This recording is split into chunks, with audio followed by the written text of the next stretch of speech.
بسم اللہ الرحمن الرحیم۔ اے لوگو، تمہاری عورتوں کا تم پر حق ہے اور تمہارا ان پر حق ہے۔ تمہارا حق یہ ہے کہ وہ تمہارے بستر کو کسی دوسرے سے پامال نہ کرائیں اور تمہاری اجازت کے بغیر کسی ایسے آدمی کو گھر میں نہ آنے دیں جنہیں تم ناپسند کرتے ہو، اور کوئی بے حیائی کا کام نہ کریں، اور تم نے انہیں اللہ تعالیٰ کی امانت کے طور پر حاصل کیا اور اللہ تعالیٰ کے حکم سے تم نے انہیں اپنے لیے حلال کیا۔ عورتوں کے بارے میں اللہ تعالیٰ سے ڈرو اور ان کے ساتھ بھلائی کا سلوک کرو۔ خبردار، ہر مجرم کے جرم کا وبال اسی پر ہے۔ باپ کے جرم کا بیٹا ذمہ دار نہیں ہے اور نہ بیٹے کے جرم کا باپ ذمہ دار ہے۔ اگر کٹی ہوئی ناک والا حبشی تمہارا امیر ہو اور وہ تم کو اللہ تعالیٰ کی کتاب کے مطابق لے کر چلے تو اس کی اطاعت اور فرمانبرداری کرو۔ لوگو، میں تم میں دو چیزیں چھوڑے جا رہا ہوں، جب تک انہیں تھامے رکھو گے ہرگز گمراہ نہیں ہوگے، قرآن مجید اور اپنی سنت۔ رسول اللہ صلی اللہ علیہ وسلم رسول اللہ صلی اللہ علیہ وسلم نے 3 مرتبہ صحابہ کرام سے پوچھا کہ کیا میں نے اللہ تعالیٰ کا پیغام پہنچا دیا؟ صحابہ کرام نے عرض کیا، ہم گواہی دیتے ہیں کہ یقیناً آپ صلی اللہ علیہ وسلم نے اللہ تعالیٰ کا پیغام پہنچا دیا ہے اور حق نبوت ادا کر دیا ہے اور پوری خیر خواہی فرما دی ہے۔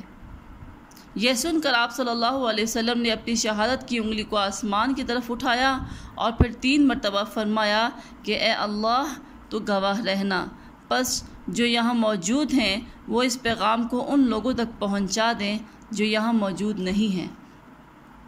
اس کے بعد رسول اللہ صلی اللہ علیہ وسلم اونٹنی سے نیچے اترے اور سجدہ شکر ادا کیا۔ پھر آپ صلی اللہ علیہ وسلم پر تکمیل دین والی آیت نازل ہوئی، الیوم اکملت لکم دینکم واتممت علیکم نعمتی ورضیت لکم الاسلام دینا۔ یہ آخری آیت تھی جو آپ صلی اللہ علیہ وسلم پر تکمیل دین کی آیت نازل ہوئی۔ اس کے بعد آگے ہے خطبہ حجۃ الوداع کی اہمیت۔ تو خطبہ حجۃ الوداع کی اہمیت کے چند نکات درج ذیل ہیں۔ پہلا ہے مساوات کا درس۔ مساوات ظاہر بات ہے، اس سے تو آپ کو اندازہ ہو گیا ہوگا، برابری کا ہے، کسی گورے کو کسی کالے پر، کسی کالے کو کسی گورے پر کوئی فوقیت حاصل نہیں۔ تمام فوقیت صرف تقوی کی بنیاد پر ہے۔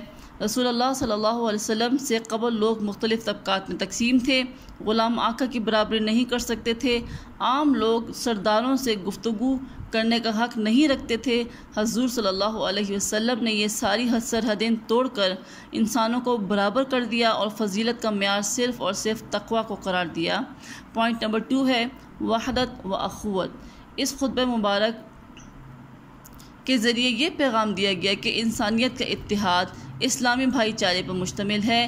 اس خطبے میں آپ صلی اللہ علیہ وسلم نے رنگ و نسل کے جھوٹے امتیازات کو مٹا کر اسلامی معاشرے میں اخوت یعنی کہ بھائی چارہ پر زور دیا۔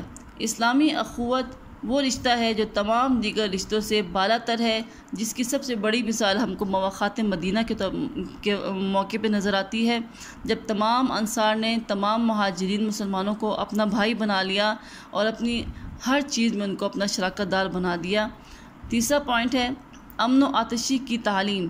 اس خطبے میں امن و آتشی کی تعلیم دی گئی کیونکہ یہ بات تہذیب و تمدن اور سماجی ترقی کی بنیاد ہے، یعنی کہ جب ماحول اچھا ہوگا، معاشرہ اچھا ہوگا، جان و مال کا تحفظ کیا جائے گا تو پھر تہذیب بھی پروان چڑھے گی، تمدن بھی پروان چڑھے گی اور ایک اسلامی معاشرہ جو ہے وہ ایک ترقی کے راستے پر گامزن رہے گا۔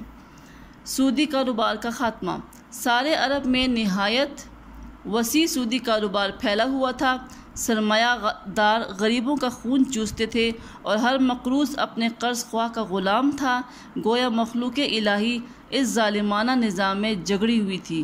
حضور اکرم صلی اللہ علیہ وسلم نے اسے رہائی دلائی۔